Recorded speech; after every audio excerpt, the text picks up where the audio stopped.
Tao po? Tao po? Ano ba naman ito? Walang tao ah.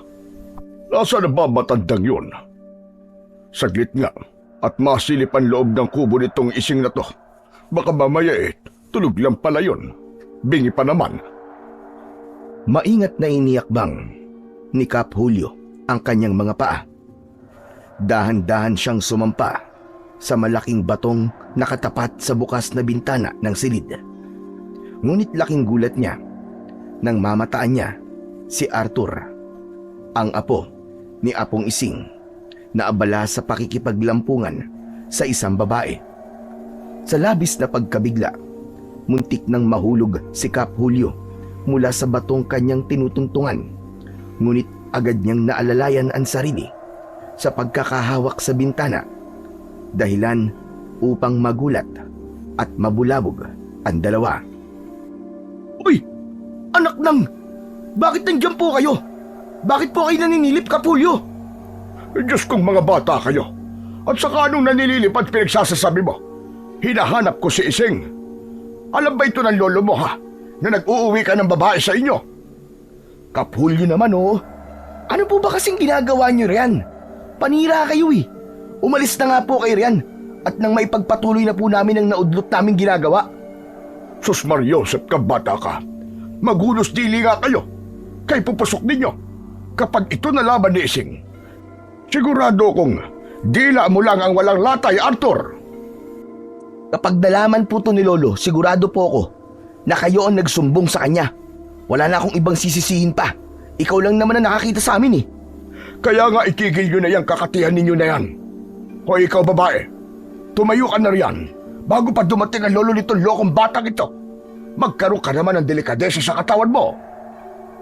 Dali-daling bumangon ang babae. Halatang balisa at nahihiya. Mabilis niyang binalot sa kumot ang kanyang katawan bago nagmamadaling lumabas ng silid.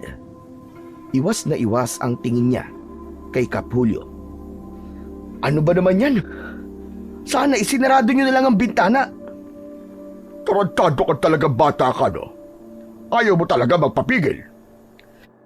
Bakit po ba kayo nandyan, Kapulyo? Tsaka umalis na nga po kayo dyan sa pagkakasampa nyo sa bato. Baka mamaya mahulog pa kayo dyan at mabagok kayo eh. Oo nga naman pala. Saglit. At bababa lang ako. Magbibihis lang po ako. Lalabas din po ako agad. Hintayin nyo na lang po ako. Siguraduhin mo lang ha. Mamaya ipagpatuloy niyo pa pala yung naudlot niyong ginagawa dyan. Para namang wala kang tiwala sa sinasabi ko, Kapulyo. Abay wala talaga. Sa itsura mo pa lang na yan kahit siguro walis tambo na dinamitan ipapatusin mo. Grabe ka naman sa akin. Nasamaan niyo naman, Kapulyo. Sige na. Magbihis ka na. Hihintay kita rito sa labas. Mabilis na nagbihis si Arthur at agad na lumabas upang harapin si Kap Julio na tahimik na naghihintay sa labas. Bakas pa rin sa mukha ng matanda ang pagkadismaya nang lumabas si Arthur kasama ang babae. Aba, bis na bisa. Pero kanina lang, halos walang saplot ko kayong namataan. Parang walang nangyari sa inyo, ano? Si Kap Julio talaga Itigil niyo na nga po yan. Nahihiya na po tuloy si Chichay sa inyo eh. Chichay pala ang pangalan nitong nobya mo. Maganda kang bata ka. Nobya ka ba talaga nitong si Arthur? Opo. Hindi mo ba alam na marami kayo? Hindi lang ikaw ang nag-iisang nobya nitong si Arthur. Kapulyo naman. Salot po kayo sa relasyon ko Huwag naman ganyan. Mahal, huwag ka maniwala sa mga sinasabi niya. Teka, totoo po ba yan? Abay, hindi mo ba alam? Kung ganun, ang malas mo naman. Alam mo bang tirador ang batang ito ng mga panty ng mga kababaihan? Sa madaling sabi, babaero itong si Arthur. Nako, Chichay, binabalaan na kita. Iiyak ka lang sa batang ito. Bago niya pa makuha ang gusto niya, layuan mo na siya. Kapulyo naman. Minsan na nga lang ako magkanobya, sisiraan mo pa ako. Biro lang yon, Chichay. Pinapakabalang kita. Ano ba yan? Muntik niyo na po ako mapaniwala, Kap. Mabuti naman itong si Arthur. Sa tagal ng pagkakaibigan namin ng lolo nito kilala-kilala ko na ang batang yan. Ikaw pa lang ang babae na dinala niyan dito. Ang akin lang, huwag niyong madaliin ang lahat. Humarap muna kayo sa altar bago kayo gumawa ng bagay na pagsisisihan niyo sa bandang huli.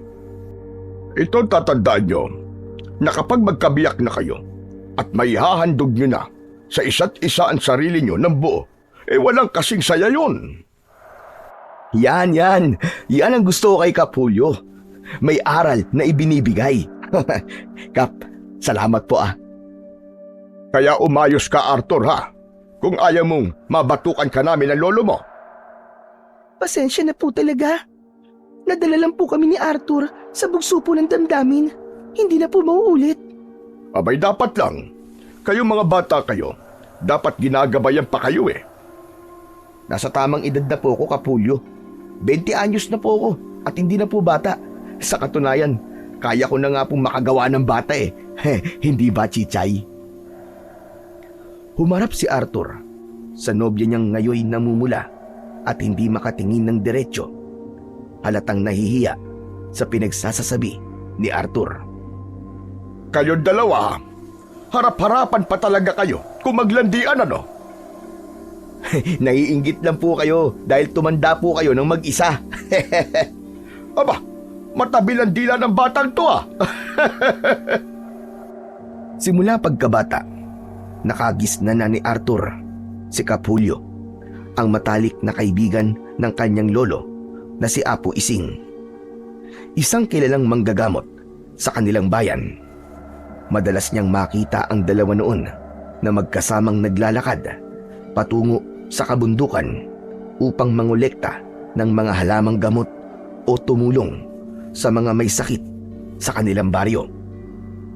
Dahil parehong abala sa Maynila ang kanyang mga magulang, iniwan si Arthur sa pangangalaga ni Apong Ising upang may makasama ito sa probinsya.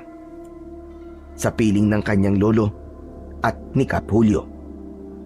Minsan, tinuturuan din siya ng mga ito ng sinaunang kaalaman sa panggagamot, mga dasal na panlaban sa mga masasamang espiritu, sa mga nilalang na gumagala sa gabi, at pati sa mga aswang. Ngunit hindi kasimbiyasa si Arthur ng kanyang lolo. Teka Kap, bakit po pala kayo nandito? Nakauwi na po pala kayo galing bakasyon nyo ang kaso wala po si Apo Ising Pumunta po siya sa kabila pang nayon. May gagamutin daw siya. At baka 1 linggo pa po bago po makabalik yun. Grabe naman paggagamot yan. At 1 linggo siyang mawawala. Mangyaring malayo po kasi. Saka nilakad lang po nila. Kung ganon, 1 linggo ka rin magpapakasayang damuho ka dahil wala ang lolo mo. Baka mamaya ang mga pinagsasasabi nyo ngayon na hindi nyo na uulitin ay maulit na naman. Tapos maya-maya ay magulat na lang ako. Umbok na ang tiyan itong nobya mo. Grabe, sobra naman po kayo sa akin, Kap Julio.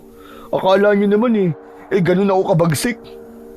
Ginagabayan ko lang kayo nang malagay kayo sa ayos. Teka, sino ba kasama ng lolo mong umalis? Si Mang Mandy po. Ang sabi, matagal na raw po na hindi kumakain ng pagkaing natural ang gagamutin po ni lolo. Madalas magwala at ang gusto daw sariwang karne. Naglalaway pa nga daw po tapos namumula ang mata. Kaya raw po ikinadena na. Ang hinala daw baka raw nahawaan ng pagiging aswang. Minsan pa nga raw, naaabutan itong kinain ng nakawalang kambing ng kapitbahay. Ayun, grabe nakakatakot daw. Sana isinama niya rin ako. Hindi man lang dumaan sa bahay ko, pabihira talaga lolo mo. Nung kamakailan ka pa nga po niya pinuntahan, ang kaso, nasa bakasyon ka po nun sa pamilya niyo po sa Batangas. Sakto namang pag-uwi niyo po rito, araw na po ng alis ni lolo. Kung ganon, sa susunod ko na lang ibibigay kay Kaisig ito. Mula sa kanyang maliit na bag, marahang kinuha ni Kap Julio ang isang nakarolyong papel na may bahid ng pagkasunog. Kap Julio, ano po yan? Saan naman yan gagamitin ni Lolo? Ibibigay ko sana ito sa lolo mo. Pero dahil wala naman siya ngayon baka sa susunod na lang. Babalik na lang ako rito pagkaraan ng 1 linggo. Sigurado kong magagamit niya ito. Teka, Kap. Hindi po ba yan po ang mahiwagang mapa? Hindi po ba yan po ang mapa na makapagtuturo sa mga tagunlugan ng mga aswang? At ng mga kapangyarihang gamot laban sa aswang? Aba, teka sandali. Paano mo nalaman yan? Sino nagsabi sa'yo? Alam mo ba, naiilan lang ang nakakaalam yan. Lalo na't iniingatan at itinatago itong mapa na to. Nabanggit lang po sa akin ng lola ko ang tungkol po sa bagay na yan. Yan po ba ang kalahati? Ang alam ko po na hati po ang mapa. Ang kalahati po niyan ay pagmamayari ngayon ng mga malalakas na aswang. Kung ganun, baka may kaalaman din ang lola mo sa mga ganitong bagay. Isa rin ba siyang manggagamot? Opo. Manggagamot po siya. Mabuti yan. Maganda kung makakapagsama si Ising at ang lola ni Chichay sa panggagamot. Ano sa palagay mo, Arthur? Oo nga po, magandang ideya po yun. Sasabihan ko po si Apo Ising sa pag-uwi niya. Lalo na ngayon na kaunti na lang po ang manggagamot na kagaya nila Apong Ising sa lugar natin. Hindi ko sigurado. Ayaw kasi makihalubilo ng lola ko eh. Hindi niya gusto, mahiyain kasi siya. Sayang naman kung ganun. Lalo na't kailangan talaga ni Lolo na makakatulong sa mga ganitong bagay. Abay, oo nga naman. Hindi ba't mas magiging epektibo ang panggagamot kung magtutulungan sila dahil nagsasama ang kapangyarihan at galing nila sa panggagamot. Pero hayaan mo na. Hindi naman natin mapipilit ang lola mo. Kaya nga naman. O siya, paano po ba yan, Kap Julio? Mauna na kami ni Chichay, ihahatid ko po kasi siya sa paanan ng bukid eh. Pauwi sa kanila, baka mamaya gabihin kami kapag nagtagal pa. Pero hindi kayo natatakot na gabihin nung nasa loob kayo ng kubo at naglalampungan. Si Kap Julio talaga ang hilig mong asar. Kaya nga kung gusto nyong hindi mabulabog, siguraduhin yung nakasarado ang bintana. Kap Julio naman, hiyang-hiya na po si Chichay sa inyo. Teka nga, sa paanan ng bukid kayo pupunta? Hindi ba't malayo yun? Doon ka ba nakatira, ha, Chichay? Opo. Akala ko wala na nakatira doon dahil dati sinunog yun dahil naging pugad yun ng mga aswang. O siya, umuwi ka na, baka gabihin pa kayo nitong si Arthur sa daan. Sige po, Kapulyo. Mauna na po kami. Uuwi na rin ako. O ano, Arthur, ikaw lang ba may iwan dito sa bahay nyo? Opo, pero ayos lang naman. Sanay naman na ako eh. O sige, kung ganon, mag-iingat ka. Mag-iingat kayo sa daan. Sige po, Kap. Ingat din po kayo. Nagsimula ng tahakin ni na Arthur at Chichay ang daan pauwi sa bahay ng dalaga. Paminsan-minsan ay napapatingin si Arthur kay Chichay. Sinusubukang basahin ang ekspresyon nito. Ngunit nakayuko lang ang dalaga. Tila may mabigat na iniisip. Hindi ba't sinabi ko naman sa'yo na hindi mo na sana ako inatid pa rito? Kaya ko naman ang sarili ko eh. Sanay na ako na mag-isa lang na dumadaan dito. Kahit na, Chichay. Siyempre hindi kita pwedeng hayaan na maglakad sa gubat na to na ikaw lang mag-isa, no? Mamaya mapano ka pa eh. At isa pa, narinig mo ba yung sinabi ni Kap Julio kanina? Sabi niya, dati raw, pinamumugaran ng aswang ang lugar na to. Hindi naman ako takot eh. Kung may aswang man, siguradong hindi nila ako gagalawin. Aba, paano ka naman nakakasiguro doon na hindi ka nila gagalawin? Basta, mapilit ka kasi. Basta, hanggang sa paanan lang ng bukid ha. Hindi pa kita pwedeng dalhin sa bahay dahil baka pagalitan ako ng lola ko kapag nalaman niya na nakikipagrelasyon na ako. O sige, kapag handa ka na, saka na ako haharap sa pamilya mo. Hindi naman sa hindi pa ako handang iharap ka sa kanila. Ang akin lang, mahirap kasi ang sitwasyon. Yan ang palagi mong sinasabi. Pero hindi mo naman kinaklaro sa akin kung bakit mahirap ang sitwasyon at kung ano ba yung sinasabi mong sitwasyon na yun. Kaya ko naman makisama. At kaya kong patunayan sa lola mo na mahal talaga kita.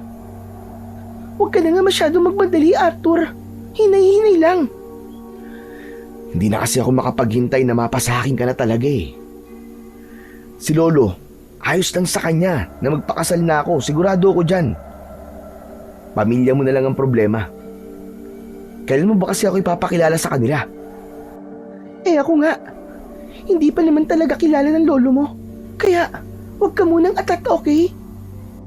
Wala kasi si Lolo kanina sa bahay. Kaya hindi kita na ipakilala sa kanya. Sige, sa susunod na linggo, isasama kita ulit sa amin para talagang sigurado na. Sige, susubukan ko, Arthur. Huwag kang mag-alala. Mabait si Lolo. Matutuwa yun na makilala ka. O siya, nandito na pala tayo sa paanan ng bukid. Hanggang dito ka na lang, ha? Huwag mo na akong ihatid. Huwag ka na matigas ang ulo. Ano ba naman yan? Nabiti na nga ako kanina eh. Tapos, di mo pa ako pagbibigyan na samahan ka pa uwi sa inyo. Madilim na oh. Mamaya mapano ka pa sa daan eh. Wala ka pa naman din dalang kahit ano. Paano kapag may ahas o mabangis na hayop sa daan? Sige nga. Arthur, huwag ka na makulit. Kapag nakinig ka sa akin, hayaan kitang samahan ako sa susunod. Talaga lang ha? O baka naman sinasabi mo lang yan para hindi ako sumunod sa'yo. Oo nga, isasama kita sa susunod. Pero huwag muna ngayon dahil hindi ligtas. Sige na, umalis ka na bago ka pa nila makita. Teka, sino ba sila? Pamilya mo ba? Bakit gano'n na lang ang takot mo na makita nila ako? Wala, basta. Hindi pa kasi nila alam na tayo ni. Sige na. Umalis ka na, Arthur. Bilisan mo. Grabe. Pinapaalis mo na kagad ako. Wala bang isang halik dyan? Halika na nga, lumapit ka na nga rito para makaalis ka na. Oh, teka. Bakit sa pisngi lang? Gusto ko sa labi. Ano ba naman yan, Arthur? Magrereklamo ka pa eh. Sige na nga. Bago pa man magtagpo ang mga labi ni Chichay at ni Arthur, isang matigas na kamay ang biglang dumakma sa braso ng dalaga at mariing hinila siya palayo. Napaigik siya sa sakit. Dama ang pagkakabaon ng mga kuko sa kanyang balat.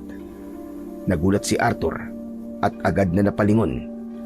Ngunit dahil sa dilim ng paligid, hindi niya maaninag kung sino ang taong yun.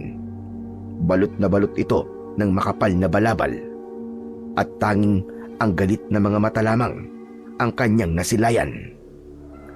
Nandirito ka lang pala, Chichay. Kanina pa kitang hinahanap. At ngayon, makikita kitang nakikipaglandian. Nakakahiya ka. Aray ko po, bitiwan niyo na po ang braso ko, Nanang Puling. Nasasaktan po ako. Bitiwan mo si Chichay! Sino ka ba? At bakit mo sinasaktan si Chichay? Tigilan mo na ang apo ko, binata. Kung ayaw mong gawin kitang merienda namin. Sino ka ba? At isa pa, mahal ko po si Chichay. Hindi mo ko mapipigilan na lumapit sa kanya. Hughang ka. Isa kang malaking tanga. At sino ba ako, kamo? Ako lang naman ang lola ni Chichay. At hindi ko gusto ang paglapit mo sa apo ko. Nanang Puling, hayaan niyo na po si Arthur. Umuwi na po tayo, sige na po.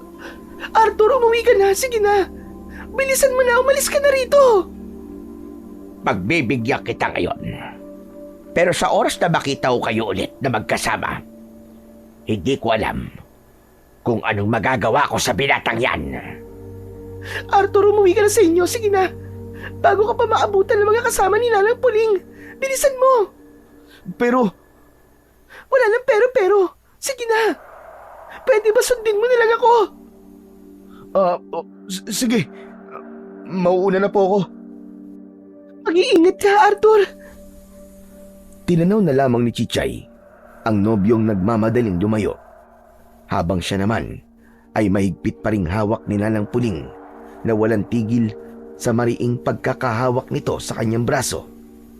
Sa tindi ng galit, pabagsak siyang ibinalibag nito sa lupa. Dahilan upang mapasinghap siya sa sakit at mapahikbi. Ang galing mo rin talaga, Chichay, ano? Alam mo naman kung gaano ang galit ko sa mga tao. Tapos ngayon, makikipagrelasyon ka. Pinapainit mo ba ang ulo ko? Nalanadya ka ba? Alam mo naman kung ano ang ginawa ng mga yan sa nanay at tatay mo. Nanang Puling, iba po si Arthur, mabait po siya. Hindi po siya kagaya ng mga taong nanakit sa pamilya natin at umubos po sa lahi natin. Akala mo ba, Chichay, ay mabibilog mo ang isip ko? Hindi. Buo na ang pasya ko. Nahihiwalayan mo ang lalaking yon. Hindi ko rin gusto na malahian ng kalahating tao at aswang ang pamilya natin. Iibig ka sa isang aswang, hindi sa isang tao. Nanang Puling naman, desisyon ko na po ito. Pinapangunahan mo ba ako, ha, Chichay? Tandaan mo, hindi ka mabubuhay kung hindi dahil sa akin. Kaya wala kang karapatan na tumanggi sa gusto ko. Ako ang may hawak sa buhay mo. Pero, sawa na po ako sa ganito, Nanang Puling. Ayoko na po ng ganito. Gusto ko naman po maranasan ng maayos na buhay. Yung hindi kailangan magtago. Kung ganon, alam ba yan ang nobyo mong yon na isa kang aswang na pumapatay ka at pumupuntirya ng mga tao? Hindi pa po. Pero bala ko naman po sabihin. At alam ko naman na matatanggap po ako ni Arthur. Ilusyonada ka. Walang taong tatanggap sa aswang. Lalo na at ilang tao na ang kinain mo, Chichay. Alam ko rin na hindi mo kayang tanggihan ang tawag ng laban. Kung hindi mo nga lagyan na pupusuan si Arthur, baka matagal mo na rin siyang naging biktima. Kilala ko po si Arthur. At kaya niya akong tanggapin kung sino man talaga ako. Sige lang, Chichay. Paniwalaan mo ang sarili mo. Hanggang hindi ka natatauhan. Pero hindi ako magagakong hindi ko gagalawin niyang si Arthur na yan. Lalo na sa oras na tumanggi ka sa gusto kong mangyari. Ako mismo ang magpapakain sa'yo sa mga laman loob niya. Hayaan niyo na po kami ni Arthur, Lola. Naalala mo po ba ang sinabi mo sa akin tungkol sa mahiwagang mapa? Nakita ko po yun. Nakita ko po ang kalahati sa kaibigan ng lolo ni Arthur. Ano sabi mo? Ulitin mo nga ang sinabi mo, Chichay. Ibibigay ko po yun sa inyo kapag hinayaan mo ako at si Arthur na ipagpatuloy po ang relasyon namin. Sigurado ka ba sa sinasabi mo, Chichay? O baka gawa-gawa mo lang yan para bilugin ako at hayaan kayo na lalaking yon? Hindi po ako nagsisinungaling, Lola. Kilala mo ako, Nanang Puling. Hindi ako marunong magsinungaling. Nagsasabi ako ng totoo. Kung ganon, sige. Ibigay mo yun sa akin bago sumapit ang ika-6 na kabilugan ng buwan. Masusunod po, Nanang Puling. Hihintayin ko lang po na maibigay yun ni Cap Julio sa lolo ni Arthur bago ko yun nakawin. Mabuti may silbi ka naman pala, Chichay. Kahit matigas ang ulo mo. Sige na, tumayo ka na riyan at nang makauwi na tayo. May bago tayong biktima. Alam kong naglalaway ka na, Chichay. Nananabik ka na sa laman. Hindi na po ako kakain ng karne ng tao. Mga hayop na lang po ang pupuntiryahin ko. Tignan natin kung hanggang saan ang kaya na sikmura mo. Tumayo ka na riyan bago pa kita kanan ka rin. Marahang tumayo si Chichay at tahimik na sumunod kay Nanang Puling na ngayoy nakangising tila may binabalak habang tinatahak ang madilim na daan. Hindi niya mapigilang mapangiti nang marinig mula kay Chichay na alam nito kung nasaan naroon ang mahiwagang mapa, ang bagay na matagal na nilang hinahanap. Nanang Puling, gusto ko po sanang padalawin si Arthur sa lugar natin. Sa baryo po natin. Mabilis na lumandas ang galit kay Nanang Puling nang harapin ang kanyang apo. Naglalagablab ang kanyang mga mata. Anong sinabi mo? Tama ba narinig ko, Chichay? Na gusto mo padalawin ang lalaking yon sa lugar natin? Sa baryo ng mga aswang? Hindi ba't binalaan na kita? Na kapag nahuli ang baryo natin ng mga tao, ay siguradong mauubos tayo. Gusto ko po siyang ipakilala sa mga kalahi natin para kung sakali man, hindi nila maging biktima si Arthur. Gusto ko po siyang ilayo sa kapahamakan ng mga aswang at markahan ng amoy natin. Baliw ka na talaga sa lalaki yon, Chichay. Pero alam mo ba, na mas magiging mapanganib ang buhay niyang nobyo mo kapag dinala mo siya sa lugar natin. Mas marami magkaka-interes sa kanya. Lalo at paisa-isa na lang ang napupuntirya natin ngayon. Kahit ako, hindi ko rin alam kung hanggang saan ang kakayanin ko sa pagpipigil na hindi pag-interesan ang labang loob ng lalaking yon. Ako na po ang bahala sa kanila, Nanang Puling. Tandaan mo rin po ang usapan natin. Gusto kong tuparin niyo po ang usapan natin. May isang salita naman po kayo siguro. Hinahabol mo ba ako, ha, Chichay? Hindi naman po sa ganon. Bahala ka sa kagustuhan mo. Ang akin lang, ibigay mo sa akin ang mahiwagang mapa at hahayaan ko kayo ng lalaking yon. Nanang Puling, kapag po ba naibigay ko na po sa inyo ang mapang yun, hahayaan mo na rin akong umalis sa lugar natin. Gusto ko na po magbagong buhay. Hibang ka na, Chichay.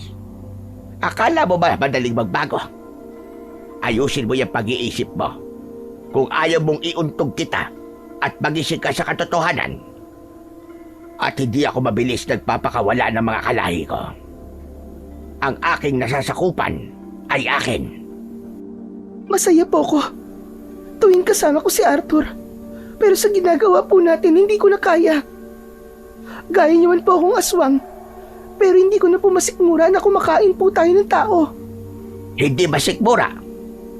Nakilala mo lang ang lalaking yon. Kinamuhian mo na ang mga kalahi natin. Makakaalis ka lang sa oras na maibigay mo sa akin ang mahiwagang mapa. Kinagabihan, hindi mapakali si Chichay sa kanyang higaan. Paulit-ulit niyang pinipilit na matulog, ngunit nananatiling gising ang kanyang diwa. Sa kalaunan ay tumayo siya at sinilip ang silid ni Nanang Puling, ngunit wala roon ang matanda. Isang malamig na kilabot ang gumapang sa kanyang likod, kasabay ng hindi maipaliwanag na kaba. Bigla niyang naisip si Arthur. Nang walang pag-aatubili, lumabas siya ng bahay at nagmamadaling bumaba sa bakuran. Inamoy niya ang paligid. Sinusundan ang bakas ng amoy ng matanda sa lupa. At nang makasiguro, lalo pa niyang binilisan ang kanyang mga akbang, dala ng takot at pangamba sa maaaring mangyari sa binata. Tuso talaga tong si Nanang Puling. Hindi niya tatantanan si Arthur. Wala siyang isang salita. Samantala, sa kabilang dako, si Arthur naman ay panayan silip sa bintana. Hindi mapakali at tila may mabigat na gumugulo sa kanyang dibdib. Hindi niya maipaliwanag ang kaba na unti-unting bumabalot sa kanya. Para bang may malamig na hangin na nagbabadya ng panganib na papalapit. Pakiramdam din niya may mga matang nakamasid sa kanyang mga galaw. Kumusta kaya si Chichay?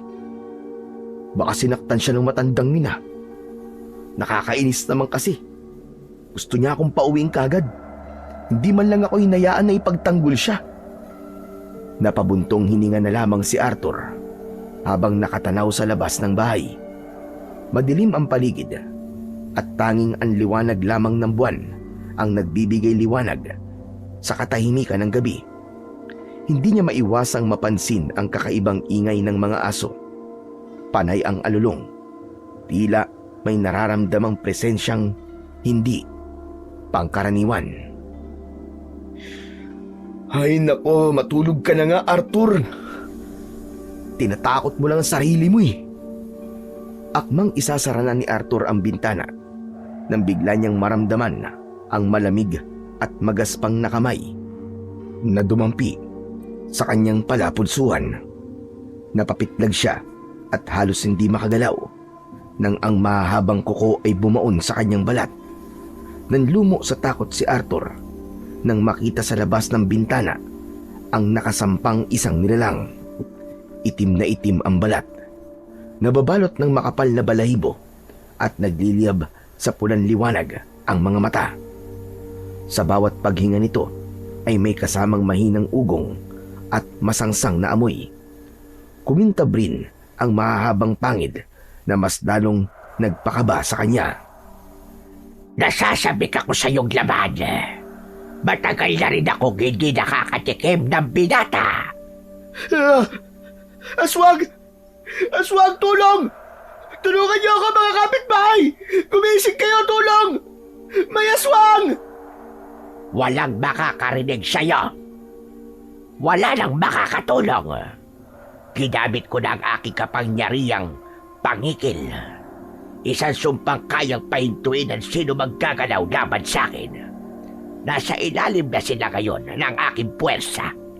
At wala kang magagawa kundi sumigaw habang ikaw ang panghimagas ko ngayong gabi. Aswang! Lumayo ka! Lumayo ka, halimaw! Demonyo ka! Talabis na takot ay hindi na alam ni Arthur ang gagawin. Nanginginig ang kanyang mga kamay habang mabilis na dinampot ang krus na nakasabit sa dingding. Itinapat niya yon sa nilalang na unti-unting lumalapit sa kanya. Sa ngalan ng Ama! Sa ngalan ng Panginoon! Inuutusan kitang bumalik sa impyerno! Aswang ka!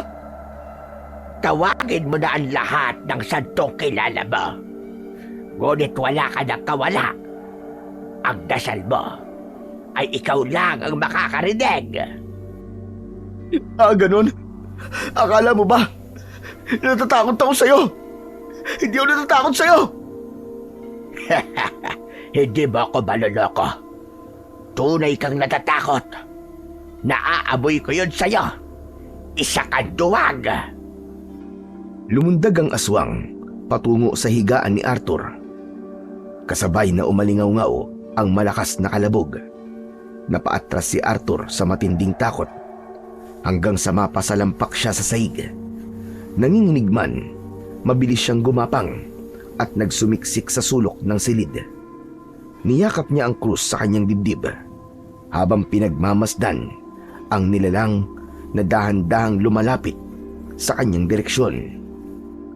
Naglalaway ito at walang sawang humahalakhak na parabang demonyo na siyang nagpapatindig balahibo sa kanya.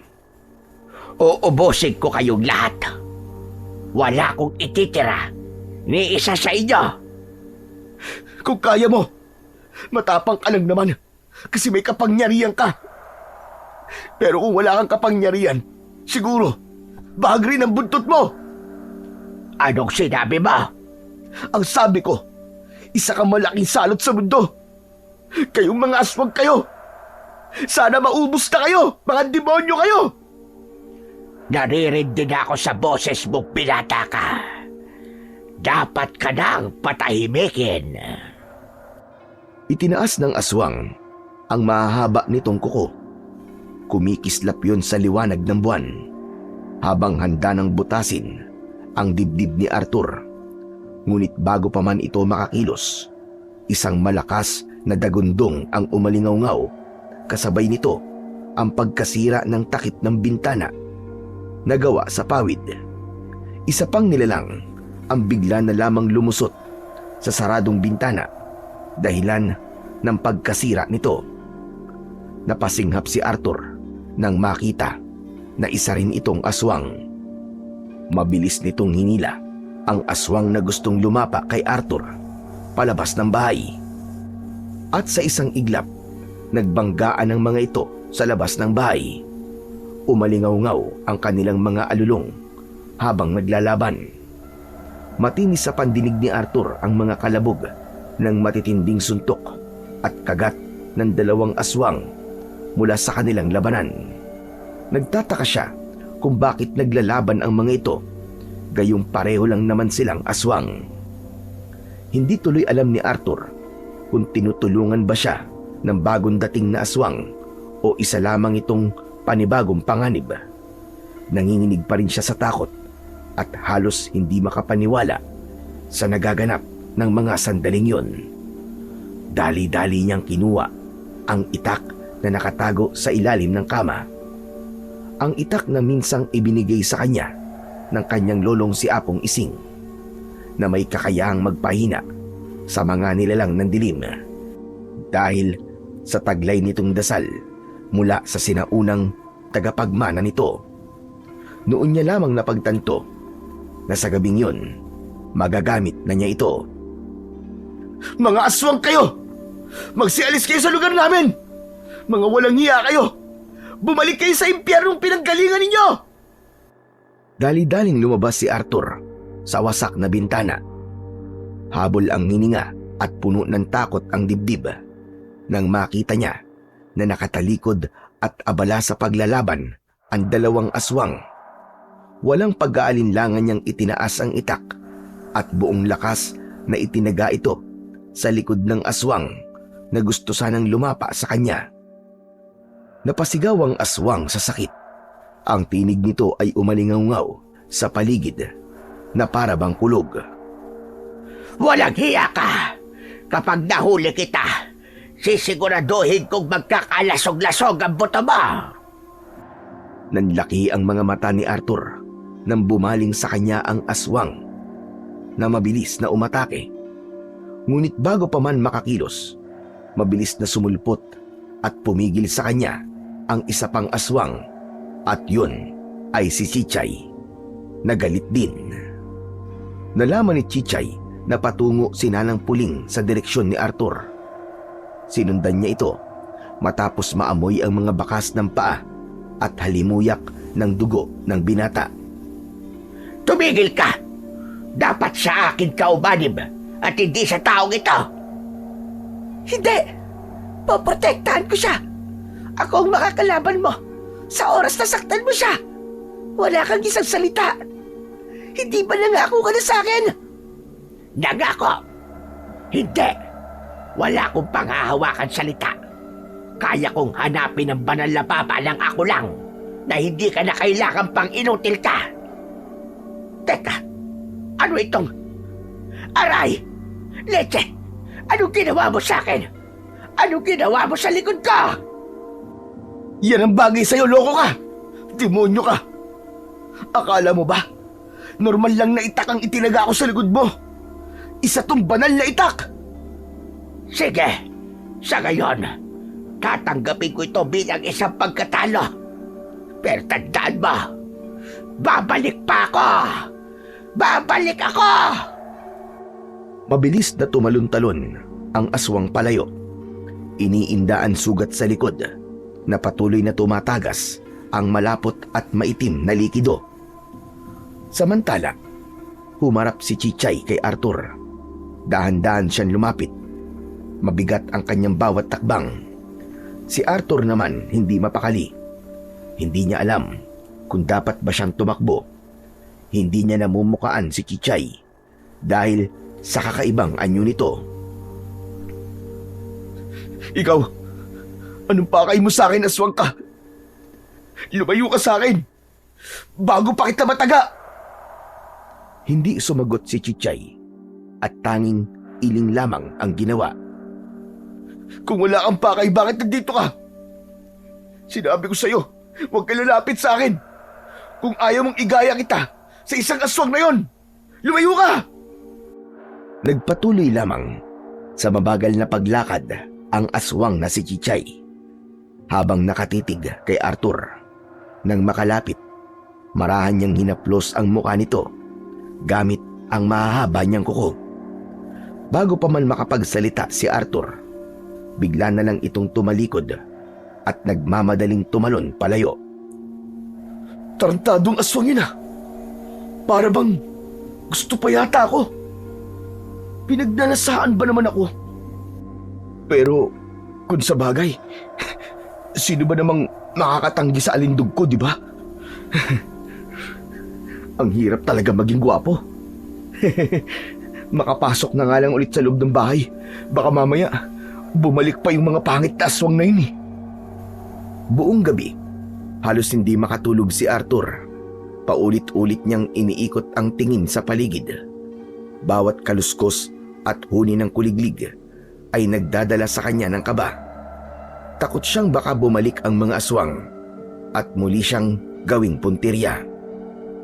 Kaya kinaumagahan, pagbungad pa lang ni Kap Julio sa pinto, agad niyang napansin si Arthur na namumugto ang mga mata at may makapal na eye bags. Halatang walang tulog. Oh, anong klaseng mukha yan, Arthur, ha? Ano ba nangyari sa'yo? Bakit parang wala kang tulog? Dinaig mo pa nagbantay sa sanlibutan, ha? Wala naman talaga akong tulog, Kap eh. Nako, Kap Julio, hindi ka maniniwala sa nangyari sa akin kagabi. Aba, bakit? Ano ba nangyari sa'yo? Para maging mukha kang ganyan. Awa naman kayo ng tawa, Kap. Pero kahit ganito naman ako eh, gwapo pa rin ako, no? Di naman siguro magkakagusto sa akin si Chichay kung hindi ako maalindog, no? Maalindog ka dyan. Baka hambog ka mo. Ikaw ang kapal talaga ng apog mo, ano, Arthur? Sige na nga, sabihin mo na lang kung ano nangyari sa'yo. Kagabi raw narinig ka ng mga kapitbahay mo na sumisigaw ka, kaya nga ako nagpunta rito sa'yo para kumustahin ka. Anak ng, kita mo na ang mga yan. Narinig naman pala nila ako na sumisigaw. Bakit hindi man lang sila lumabas? Ang sabi nila, hindi raw sila makabangon at parang may kung anong enerhiya ang pumipigil sa kanila. Oo nga pala, no? Yun na nga eh. Kap, ginambala ako ng mga aswang kagabi. Yung isang aswang, balak sana akong gawing pagkain.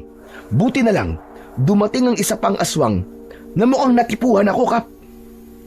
Alam mo ba, Kap Julio, iniligtas din ako ng aswang na yun dun sa aswang na gustong kumain sa akin. Hindi ka panipaniwala, no? Parang pelikula nangyari kagabi, no? Teka, paano mo naman nasabi yan? Na baka may gusto sa'yo yung aswang? Abay, alam mo bang hinaplos ang mukha ko bago umalis? Ramdam na ramdam ko talaga na nainlove sa akin ang aswang na yun. At ano, huwag mo sabihin sa akin na parang gusto mo pang patusin ang aswang na yun. Nako, maghunos dili ka, Arthur. Aminado ako, Kap, na sexy yung aswang na tumulong sa akin. Ang ganda ng hulma ng puwet niya, malaki at matambok. Pero hindi ko ipagpapalit sa mukha ng halimaw na yun ang maamong mukha ng Chichay ko, no? Yun naman pala, kay Chichay ka pa rin uuwi.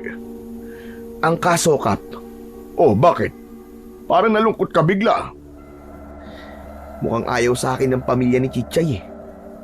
Kagabi, nang hahalik na sana sa akin si Chichay, bigla na lang may humatak na matanda sa kanya. Abay, lola niya pala. Ah, kaya ka pala malungkot ngayon dahil bitin ka. Dahil hindi ka nahalikan ni Chichay. Tarantado itong batang to. Si Kap naman eh. Bukod pa ron, Kap, sinabihan pa ako nung lola niya na layuan ko na raw si Chichay kung ayaw ko raw na maging merienda nila. Oh, ano ngayon ang plano mo? Bala ko pong puntahan si Chichay ngayon. Ang kaso hindi ko alam kung saan siya nakatire. Nobya mo tapos hindi mo alam kung saan nakatira. Ayaw niya nga kasing ipaalam sa akin. Hindi ko nga alam kung bakit palagi niyang sinasabi na delikado raw. Sabi ko naman sa kanya, kung haharapin ko ang pamilya niya, ay handa akong ipakita na seryoso ako sa kanya. Baka naman siya ang hindi seryoso sa'yo. Ramdam ko naman po na mahal din ako ni Chichay. Hindi pa lang siguro siya handa na iharap ako sa pamilya niya. Kaya nga naman sa ngayon, huwag mo munang madaliin ang lahat. Alam ko naman na nagmamadali ka ng pakasalan si Chichay at makabuo ng pamilya. Pero bata pa naman kayo. Kilala ko rin si Ising at siguradong may basbas ka na mula sa kanya. Eh yung basbas niyo po. Nako, Parang apo na rin kita. Sa tagal ba naman namin magkaibigan ng lolo mo eh. Kilalang kilala na kita. Kaya kahit sino pa yung gusto mo, basta mahal ka rin, ayos lang sa amin. Maliban na lang siguro kung aswang. Malabo naman po siguro na magkagusto po ako sa aswang. Abay dapat lang. Gagawa ka na lang din ng lahi sa aswang pa. Baka mamaya magising ka na lang na kinakain ka na. Bakit naman po ako matatakot na kainin, Kap? Masarap po yun. Halika nga rito nang mahambalos kitang bastos kang bata ka. Ay nako, kung ano-ano iniisip mo. Biro lang po, Kap. Kailan ba uuwi si Ising? Hindi na ako makapaghintay pa na ibigay sa kanya ang mahiwagang mapa. Para saan po ba ang mapa na yun? Ayon sa alamat, Arthur, ito ang magtuturo patungo sa pinagmumula ng liwanag kung saan nakatago ang batong may kapal na pinagmumula ng kapangyarihang nagpapagaling at nagtataboy sa kasamaan. Ang mga aswang na dating mga nilalang din ng liwanag bago sila isinumpa ay nagnanais na makuha ang mapa upang baligtarin ang sumpa at angkinin ng kapangyarihang yun para sa kanilang sarili.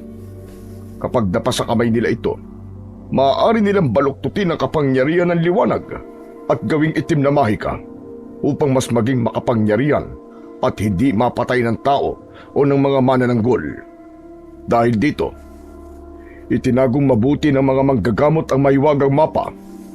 Ipinapasa lamang ito sa mga karapat-dapat, yung may pusong busilak at handang ipagtanggol ang sangkatauhan laban sa kadiliman.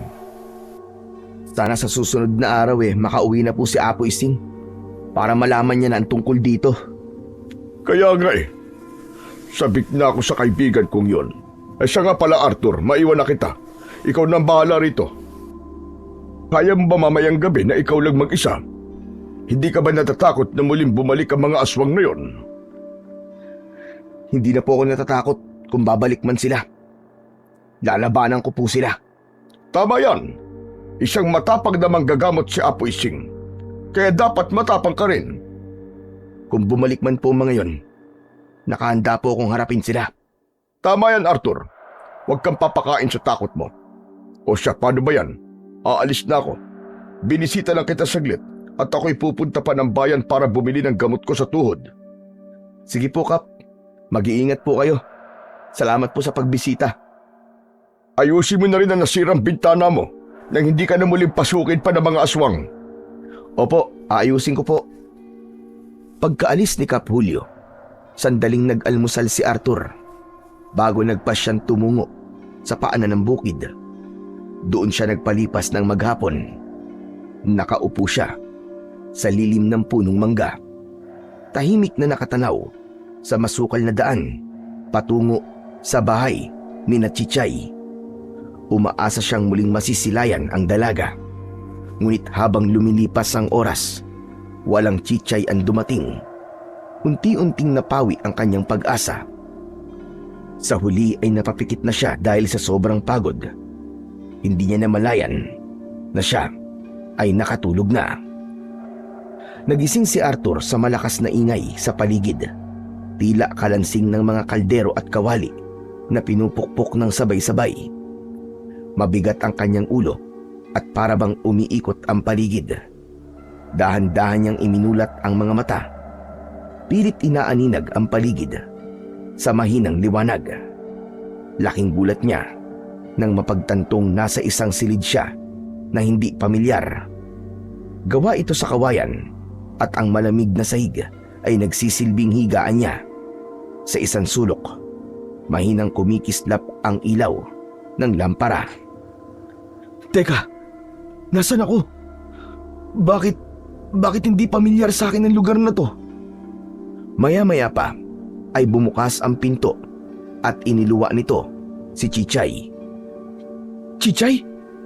Anong ginagawa mo rito? Nandito ka sa baryo namin. Namataan ka namin kanina sa paanan ng bukid. Natutulog ka. Dinala na lang kita rito dahil hindi ligtas doon ng ikaw lang. Dinala mo ko? Teka, paano mo akong binuhat? Siyempre, Nagpatulong ako. Ano ka ba naman? Nakakapagtaka naman. Hindi man lang ako nagising. Baka kasi pagod na pagod ang katawan mo. Pero imposible namang hindi ako magising. Nakakapagtaka yun, di ba? Ang importante nakita kita ron bago ka pa pagdiskitahan ng kahit na sino. Bakit may mga sugat ka? Sino may gawa niyan sa'yo?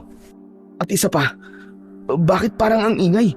Parang mga kalansing ng kubyertos at mga kawaling pinupukpok. Wala. Nadulas lang ako kanina. At ang hingi na yan, galing lang yan sa baba. May karinderya kasi kami. Nagsaan ngayon ng mga customer. Gusto ko sanang makita ang karinderya nyo at matikman ang mga putahing hinahain nyo. Hindi pwede, Arthur. Dito ka lang. Huwag kang lalabas. Ha? Bakit naman? Kasi, baka utusan kanina ng puling o pagalitan ako na nandito ka. Alam kong pagod ka kaya magpahinga ka na lang dito. Dito na lang tayo, Arthur. Huwag ka na bumaba o subuking sumilip sa labas. Lumapit si Chichay sa kanyang aparador at may kinuhang maliit na bote roon bago lumapit kay Arthur at ipinahid ito sa kanyang balat. Teka, anong pinapahid mo sa katawan ko, Chichay? Alam mo bang naninibago ako sa'yo? Para kang balisa eh. Para ba tayong may iniiwasan? Wala, Arthur. Huwag ka na lang makulit. Pwede ba yun? Sabihan mo lang din ako kapag gutom ka at dadala na lang kita dito ng makakain. Bakit ayaw mo ba akong palabasin, ha, Chichay? Anong saysay na nandito ako kung hindi ko naman pala makikita ang mga kamag-anak mo? Huwag ngayong gabi. Nagkakasiyahan sila dahil may bagong ikinasal. Hindi pwedeng mabulabog ang seremonya. Ganun ba? Sige, kung yan ang gusto mo. O baka naman, ikinakahiya mo lang ako. Ano ka ba, Arthur? Hindi kita kinakahiya. Kung alam mo lang. O sige, bukas ipapakilala kita sa kanila. Sa umaga na lang. Okay. Sana naman totoo na yan, ha? Gusto kong formal na mahingi ka sa kanila. Gusto ko rin na ipagpaalam na papakasalan kita. Hindi mo yan pwedeng banggitin, Arthur. Bakit naman? Basta, wag na marami pang tanong. Sa ngayon, sundin mo na lang ako. Sa susunod ko na ipapaliwanag sa'yo. Kaya ko na. Sige, sinabi mo eh. Hindi ka ba nagugutom? Nagugutom na nga ako eh. Almusal lang kasi ang kinain ko kaya kanina pa kumukulo ang sikmura ko. Sige, dadalang kita dito na makakain mo. Hintayin mo lang ako, ha? Yung bilin ko sa'yo, huwag kang lalabas at huwag ka ring sisilip. Sige.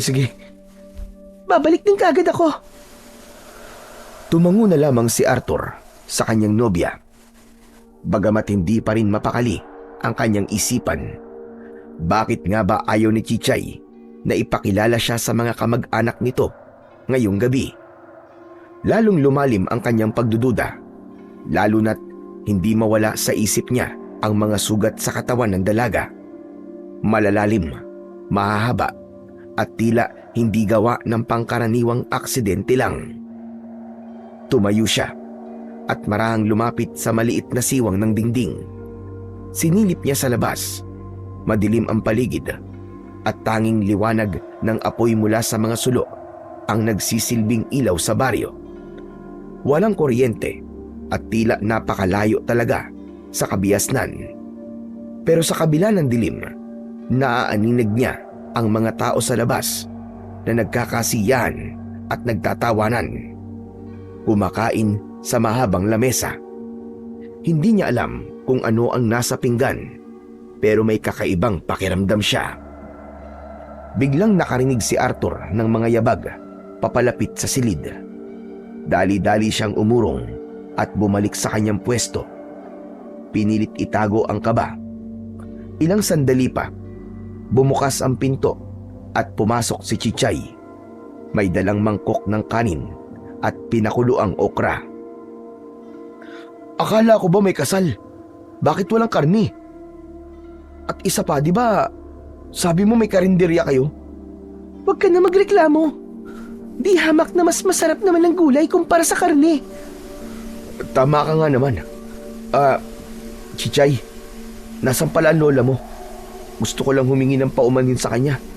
Matapos ko siyang masagot-sagot nung magkita kami. Hayaan mo na yon. Wala na yun sa isip niya. Eh ikaw, kumusta ka naman dito? Hindi ka ba sinaktan ng lola mo o baka gawa niya yung mga sugat sa katawan mo?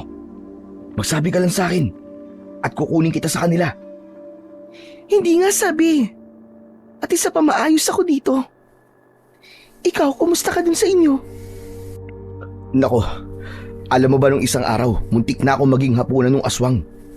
Mabuti na lang talaga at may isang mabait na aswang na tumulong sa akin. Hinaplos pa nga nun yung pisngi ko bago nagmamadaling umalis. O teka, bakit nakangisi ka dyan? Wala lang. Natutuwa lang ako sa kwento mo. Natutuwa ka pa talaga. Muntik na nga ako maging hapunan ng aswang Hindi naman sa ganun. Natutuwa ko na may tumulong sa iyong aswang. Hindi ka man lang ba nagsiselos? Na inaplos niyang mukha ko? Para pang natipuhan ako ng babaeng aswang na yun Ang gwapo naman talaga kasi ng nobyo ko. Kaya hindi na ako magtataka pa na nagkagusto sa iyo ang aswang na yun.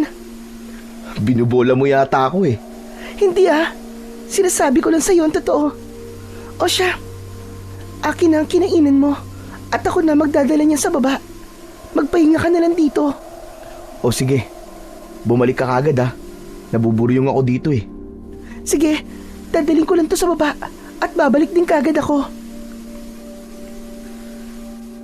Tahimik na naghintay si Arthur kay Chichay. Ngunit lumipas na ang ilang oras ay hindi pa rin ito bumabalik. Unti-unti na siyang dinalaw ng antok. Bumibigat ang kanyang mga talukap hanggang sa tuluyan na siyang napapikit. Pagbalik ni Chichay, nadatnan niyang mahimbing nang natutulog si Arthur. Napangiti siya at marahang humiga sa tabi nito. Ngunit makalipas ang ilang sandali, napansin ni Chichay na parang hindi mapakali si Arthur. Panay ang balikwas nito. Napapailing at paminsan-minsang pinapalo ang kanyang tenga na para bang may kung anong insekto ang gumagapang sa tenga nito. Napabangon si Chichay. Bahagyang inusog ang lamparang nakapatong sa tabi. Nang sumayad ang ilaw sa muka ni Arthur, halos mapatigil ang tibok ng kanyang puso sa nakita. Sila ng puling nakatayo sa gilid ng tulog na si Arthur. Dinidilaan ang kanyang tenga habang may malademonyong ngiti sa labi. Ang mga mata nito ay kulay pula at ang dila ay mahaba at nangingintab. Dahan-dahan lumingon sa kanya si Nanang Puling na may ngisi sa labi. Ngayon mo lang ba ako napansin, Iha? Anong ginagawa mo sa kanya? Huwag mong hawaan si Arthur ng pagiging aswang natin. Wala siyang kinalaman sa mundo natin, Nanang Puling. Hindi mo ba nararamdaman?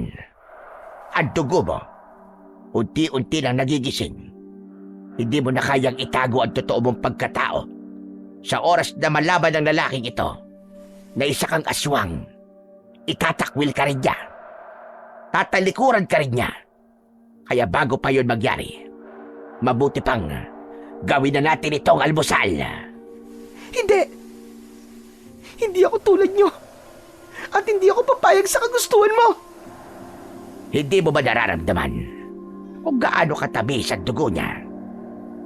Hindi ka ba natatakam sa laman ng lalaking ito, ha, Chichay? Tigilan mo siya, Nanang Puling. Wala kang karapatang lapitan si Arthur. Karapatan? Ako ang may karapatan, Chichay. Ako ang nagluwal sa lahing pinagmulan mo. Ako ang dahilan kung bakit ka nabubuhay pa hanggang ngayon. Tapos, magtataksil ka sa sarili natin lahi dahil lang sa lalaking ito. Kung gusto mo magpatuloy sa kasamaan mo, gawin mo. Pero wag mong idadamay si Arthur. Mahal ko siya. Mahal mo siya. Aswang ka, Chichay. Ang mga tulad natin ay hindi nagmamahal, kundi nanlalamon. Kapag nagtagal pa, kakainin mo rin siya nang hindi mo namamalayan.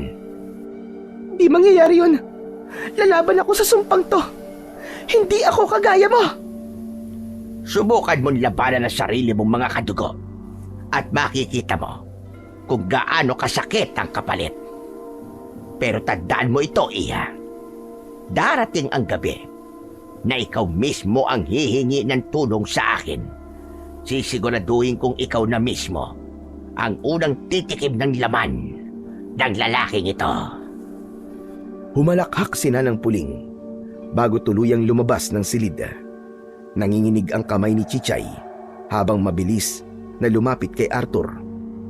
Kumuha siya ng maliit na bote ng langis mula sa kanyang aparador. Ang langis na iniwan ng mga dating manggagamot na sumunog sa kanilang lungga. Isa itong panangga laban sa mga sumpa ng aswang. Maingat niyang pinahiran ang tenga ni Arthur, lalo na ang bahagi na nadilaan ni Nanang Puling. Nasunog ang balat ni Chichay nang dumampi sa kanyang balat ang langis. Ang langis na yon ay maiibsan ang pagkahawa ng aswang. Ngunit ang sino mang aswang ay maaaring masunog sa langis na ito. Habang ginagawa niya ito, hindi niya maiwasang mapaluha. Nagpasalamat siya na hindi nagising si Arthur. Marahil ay ginamitan nito ng puwersa ni Nanang Puling. Patawarin mo ko, Arthur. Hindi mo alam kung gaano kapanganib ang paglapit mo sa akin. Pero hindi ko sila hahayaan kahit buhay ko pa ang maging kapalit. Pagkatapos ay marahan niyang pinunasan ang sariling luha. Saka umupo sa tabi ng binata. Pinagmamasdan niya ito habang mahigpit na hawak ang bote ng langis na tanging sandata niya laban sa kadiliman na nag-uugat sa sarili niyang dugo. Kinabukasan, maagang nagising si Arthur. Agad niyang napansin na wala si Chichay sa kanyang tabi, kaya marahan siyang tumayo at lumabas ng silid. Sa labas, sinalubong siya ng malamig na simoy ng hangin, ngunit may kung anong bigat sa paligid. Mula sa di kalayuan, namataan niya si Chichay na nakikipag-usap sa isang matangkad na lalaki. May hawak itong sako na may bakas ng dugo. Napakunot ang noo ni Arthur habang pinagmamasdan ang kilos ng lalaki. Ngunit nang lingunin siya ni Chichay, biglang nag-iba ang ekspresyon ng mukha nito. Ang ngiti ay agad na napalitan ng inis. Mabilis nitong tinapos ang usapan at umatras ng ilang hakbang. Halatang nagulat sa presensya ni Arthur. Sino yung kausap mo, Chichay? Ngunit imbis na sumagot, yumuko lamang ang dalaga at umiwas ng tingin. Wala yun. Taga dito lang din sa baryo namin. Nagtanong lang sa akin. Bakit ka lumabas? Hindi ba sinabi ko sa'yo na wag kang lalabas kapag hindi ko sinabi? Halika nga rito. Teka, bakit ba hindi pa pwede? Hindi ba't ipapakilala mo ako ngayon sa pamilya mo? Nasaan na sila? Hindi mo na sa ngayon, Arthur. Halika na. Iuuwi na kita sa inyo. Hindi na naman. Pambihira. Ganyan din ang sinabi mo sa akin kagabi ha. Ano ba talaga, Chichay? Tinatago mo ba ako? Bakit ayaw mo akong ipakilala sa kanila? Anong saysay na nandito ako kung hindi ko naman pala formal na makikilala ang mga kamag-anak mo? Chichay, sabihin mo nga sa akin na totoo. Ikinakahiya mo ba ako? O may sikreto kang ayaw mong mabunyag? Wala. Pinaghihinalaan mo ba ako, Arthur? Bakit ganyan ka kung makapagsalita? Para ka nanunumbat. Sa kinikilos mo. Oo, nagsisimula na akong paghinalaan ka. Tama na nga to. Mabuti pa umuwi ka na sa inyo bago pa tayo magtalo. Nakakainis naman kasi. Pangako ka ng pangako na ipapakilala mo ko. Hindi naman nangyayari. Baka naman, hindi ka pa sigurado sa akin, Chichay. Ano ka ba, Arthur? Sigurado ako sa'yo. Mahirap lang talaga ang sitwasyon natin, Arthur. Wala ka kasing alam. Sana naman, intindihin mo rin ako. Kaya nga sabihin mo sa akin para malaman ko. Paano ko malalaman yun kung nililihim mo palagi sa akin? Sasabihin ko rin sa'yo sa susunod. Pero wag na muna sa ngayon. Sige na, mag-ayos ka na. Nang makauwi ka na. Saglit na nag-ayos si Arthur ng sarili bago niya sinundan si Chichay palabas ng silid. Ngunit bago pa man sila tuluyang makaalis, may ginawa muna ang dalaga na lalong nagpalito sa binata. Tahimik na kinuha ni Chichay ang isang maliit na bote ng langis mula sa sisidlan at marahang ipinahid yon sa batok, sa noo at sa pulso ni Arthur. May kakaibang amoy yon. Hindi mabaho pero matapang, parang pinaghalong dahon, usok at dugo ng hayop. Ano to, Chichay? Para saan ba tong ginagawa mo? Hindi agad sumagot ang dalaga. Kinuha naman ito ang isang pulang tali na may nakasabit na piraso ng bato at isinabit yon sa gilid ng pantalon ni Arthur. Protection mo yan. Huwag mong alisin kahit na anong mangyari. Proteksyon? Sa ano? Sa multo? Sa maligno? Sa aswang? Saan ba? Basta, huwag ka na maraming satsat. Sundin mo na lang ako. Ano nangyari sa kamay mo? Bakit may paso yan? Parang wala naman yang kagabi ah. Huwag mo na itong pansinin. Mawawala rin to. Sa ngayon ang isipin mo ay ang pag-uwi mo. Kinuha nito ang kulay pulang tela at marahang itinali sa mga mata ng binata. Uy, teka. Bakit mo ako pinipiringan? Pasensya ka na, Arthur. Hindi pwedeng makita ng mga mata mo kung saan tayo dadaan. Bakit kailangan may ganito pa, Chichay? Paano ko makikita ang daan kung may takip ang mata ko? Huwag kang mag-alala. Ako magsisilbing mga mata mo. Bakit ikaw pa? Eh may mata rin naman ako. Anong silbi na mata ko kung hindi ko naman gagamitin? Bukod sa hindi mo pwedeng makita ang daan dahil pinakiiingatan ng sentro ng lugar namin, ay baka hindi ka na rin makabalik. Ano ba talaga kayo? Hindi kaya isa kayong kulto, Chichay? O baka naman mga NPA kayo, ha? Manahimik ka na nga lang dyan. At huwag mo nang tatanggalin ang pagkakapiring mo. Maliwanag ba? Anak ng teteng, oo. Para namang may pagpipilian ako. Wala rin naman akong magagawa eh. Mabuti kung ganun. Hawak ni Chichay ang braso ni Arthur. Dahan-dahan silang naglakad sa masukal na daan. Ang tanging gabay lamang ni Arthur ay ang mahinang yabag ng paa ni Chichay sa lupa. Tahimik ang paligid, maliban sa tunog ng mga tuyong dahong na dadaganan ng kanilang mga akbang. Tinatansya lamang niya ang bawat takbang at baka madapa o matisod siya. Paminsan-minsan ay napapahawak siya sa balikat ni Chichay para makasiguro sa direksyon. Chichay, malayo pa ba tayo? Para yatang paikot-ikot lang tundaan ah. Malapit na, Arthur. Konting tiis na lang. Nagpatuloy sila sa paglalakad hanggang sa makarating sa paanan ng bukid. Doon lamang din tinanggal ni Chichay ang pagkakapiring kay Arthur. Ay salamat naman at tinanggal mo na ang piring ko. Ang hirap pala maging bulag, ano? Sige na. Pwede ka nang umuwi sa inyo, Arthur. Hindi na ako sasama sa inyo. Tutulong pa kasi ako kay Nanang Puling sa karinderya namin. Sige. Hindi man lang ako nakatikim ng mga pagkain sa karinderya nyo. Ano ba yan? Sa susunod, ipagluluto na lang kita. Sige na, umuwi ka na sa inyo. Bilisan mo. O sige. Mag-iingat ka, Chichay ah.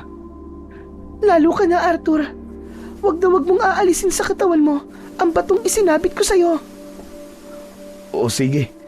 Uuwi na ako. Malungkot si Arthur habang patuloy na naglalakad.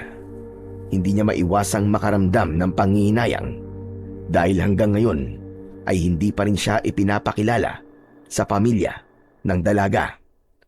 Bagamat may kirot ng kalungkutan sa dibdib niya, Higit nangingibabaw ang pagkalito. Lalo na, binabagabag siya ng kanyang mga nakita kagabi. Ang mga taong nakapaligid sa mahabang mesa na masayang nagtatawanan at tila nagdiriwang. Nang una, inakala niyang karaniwang salo-salo lamang yon. Ngunit nang mapansin niya ang laman ng mga pinggan, biglang nanindig ang kanyang balahibo. Hindi niya mawari kung anong klaseng karne ang kinakain ng mga ito. Ngunit malinaw sa kanyang paningin, hindi pa yun naluluto. Mamasa-masa pa ng dugo.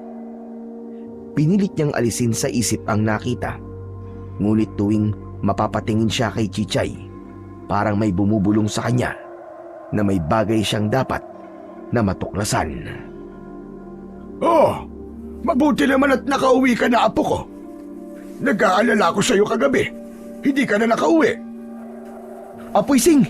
Aba, mabuti po't napaaga po ang uwi nyo. Akala ko po sa susunod na araw pa po kayo uuwi. Mabuti nga at gumaling na kagad ang ginagamot namin doon sa kabilang bayan. Sa awa ng Diyos, nalunasan namin ang hawa ng aswang. Ako nga po, Apong Ising, muntik na po ako maging kwento. Hindi ka maniniwala sa sasabihin ko. Bigla na lang po akong sinalakay ng aswang dito. Mabuti na lang po talaga, may aswang po na tumulong sa akin. Ano ka mo? Ano sabi mo, Arthur? Yun nga po, muntik na po ako mapatay ng aswang.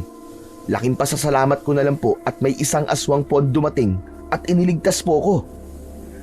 Anak ng teteng, sumasalakay na naman pala sila. Akala ko, dati na silang naubos. Pero lo, nagamit ko naman po yung itak na ibinigay niyo po sa akin eh. Tinaga ko po yung aswang. Siguradong ininda niya ang sakit nun.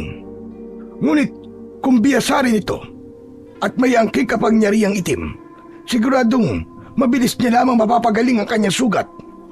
Ang tanong sinong aswang ang tumulong sa iyo at bakit ka naman niya tinulungan? Kilala ko ang mga aswang. Hindi sila tutulong kung hindi sila konektado sa iyo. Wala ka bang naging kaibigan na aswang o naging kakilala? Naku, wala po, Apo Ising. Pero alam ko na may pinasok ang aswang rito.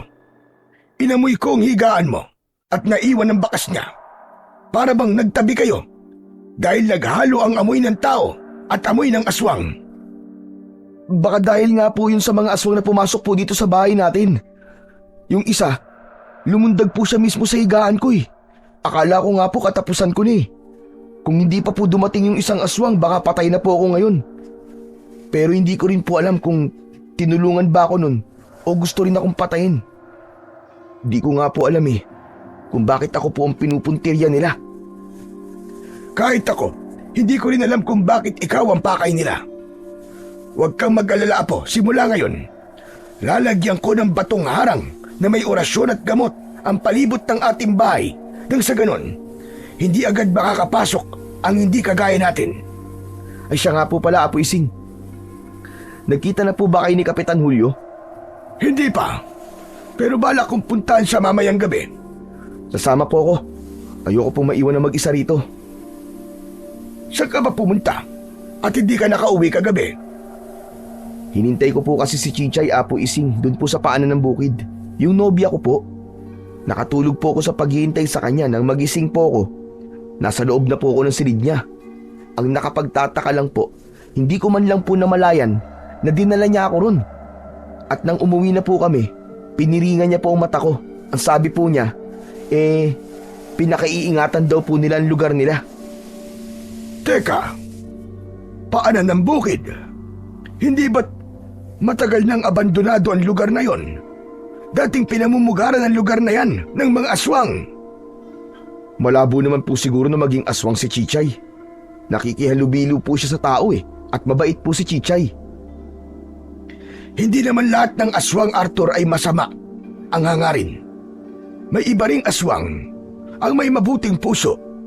Pero hindi ko naman sinasabi na dapat kang magpakampante. Si Apo Ising talaga Malabo po yan. O siya, pumasok ka na at alam kong Hindi ka pa nakakapag-almusal. Pagsapit ng 6:00 ng gabi, nagsimula ng maghanda sina Apo Ising at Arthur upang magtungo sa kubo ni Kap Julio. Bitbit nila ang lamparang digas at ilang halamang gamot na pangkaraniwang gamit nila tuwing bumibisita sila roon. Ngunit ngayong gabi, may kung anong kaba sa dibdib si Apo Ising na hindi niya maipaliwanag. At kahit si Arthur ay tahimik lamang. Pagkarating nila sa kubo, agad silang natigilan. Tahimik ang buong paligid. Masyadong tahimik. Wala ang karaniwang tunog ng mga manok. Nakapatay ang ilaw sa loob ng bahay ni Kap Julio at may bahagyang sira ang pintuan nito. Nang lumapit sila, napansin ni Arthur ang gulo sa paligid ng bakuran. Basag at nagkalat sa lupa ang mga paso ng mga bulaklak ni Kap Julio. Ang ilan ay tila nadaganan o natapakan ng mabibigat na paa at ang bakod ay may mga bakas ng tila matatalas na kuko. Maging ang kulungan ng manok ay sira rin. Apo Ising, parang may nangyari po dito Halika, sundan mo ko. Pumasok sila sa loob ng kubo ni Kap Julio at namataan doon ang matanda na nakahandusay at may malaking sugat sa gilid ng bewang. Ano nangyari sa'yo, Julio? Ikaw ba yan, Ising? Ising, tulungan mo ko. Huwag ka muna magsalita at gagamutin ko ang sugat mo. Arthur, buksan mo ang ilaw. Opo! Inuha ni Apong Ising ang mga halamang gamot na dala niya. Isa na rito ang dahon ng alibon. Ganun rin ang ugat ng luya at ilang tuyong dahon ng sampa-sampalukan.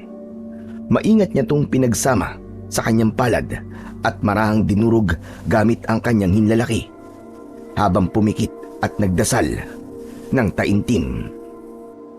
Mahina ngunit mariin ang tinig ni Apo Ising habang binibigkas ang mga sinaunang salitang tanging mga manggagamot lamang ang nakakaalam. Dasal ng pagtaboy sa masasamang espiritu.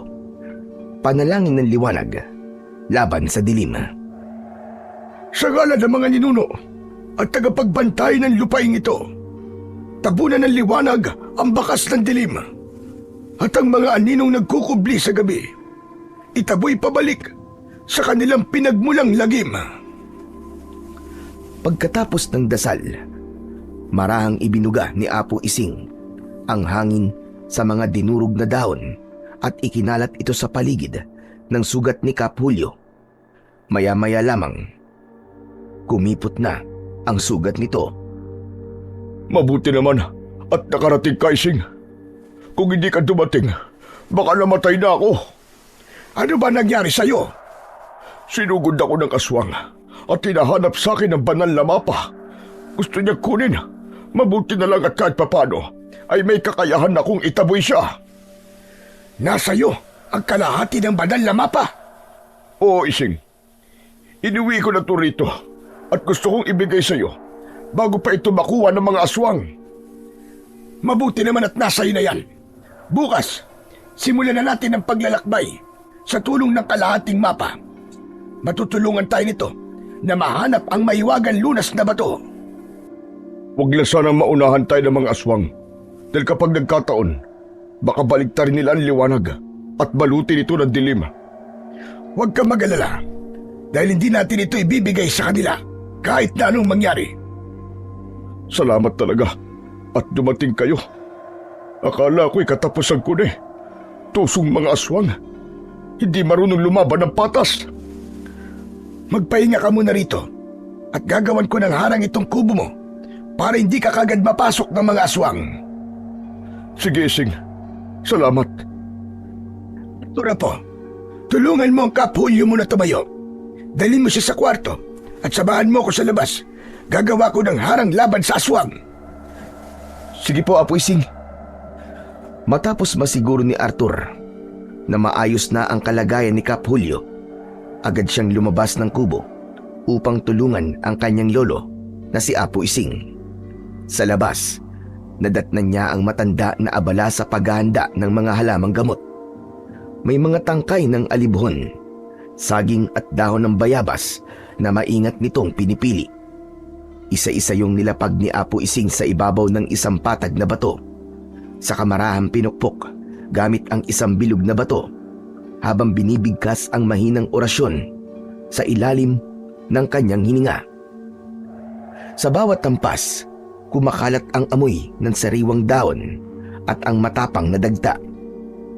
Pagkatapos ay tinipon niya ang mga pinukpok na dahon at binalot sa isang tela bago isabit sa 4 na sulok ng bakuran, sa mga sanga, sa poste at sa pintuan ng kubo.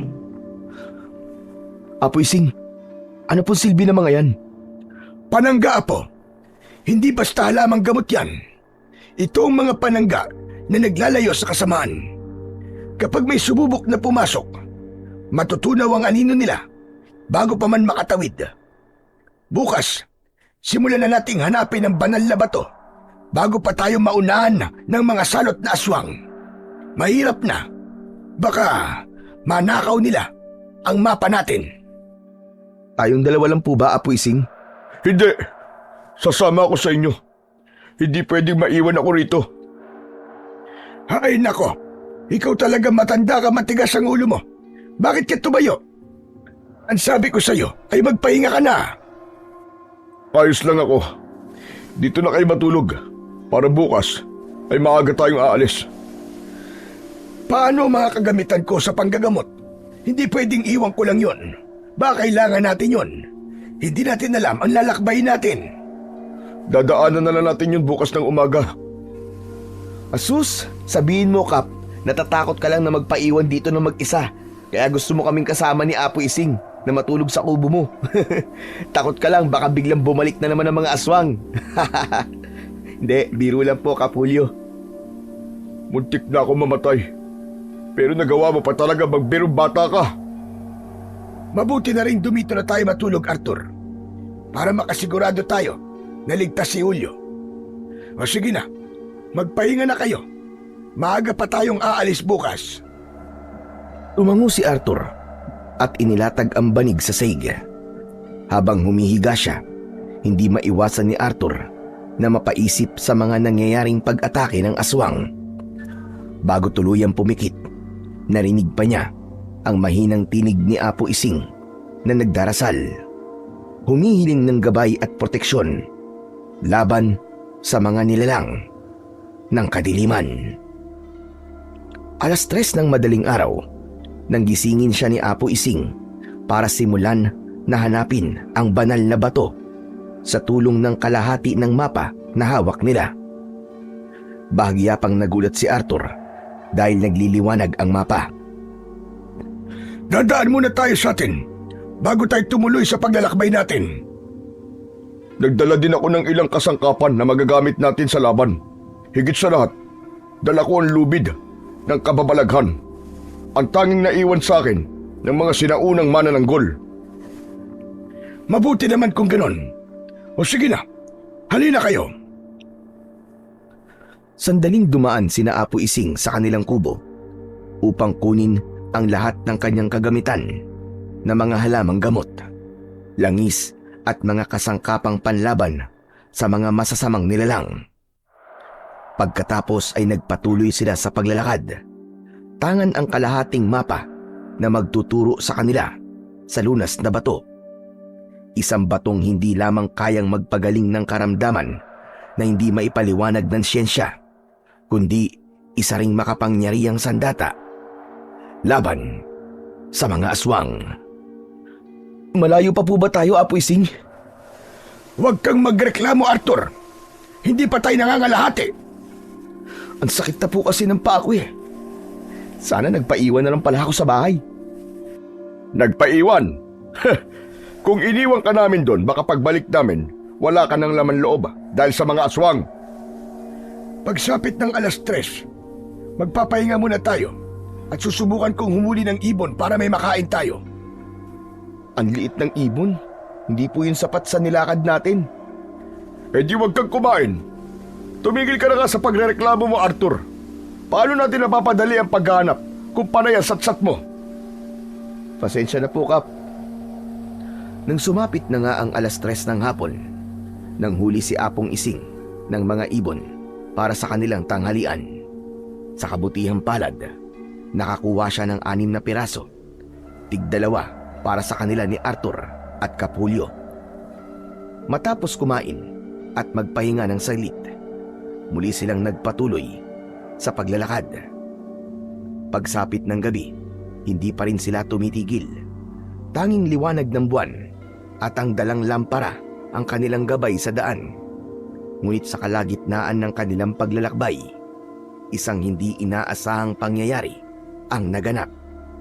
Natapakan ni Apo Ising ang isang butas na natatabunan ng mga tuyong daon.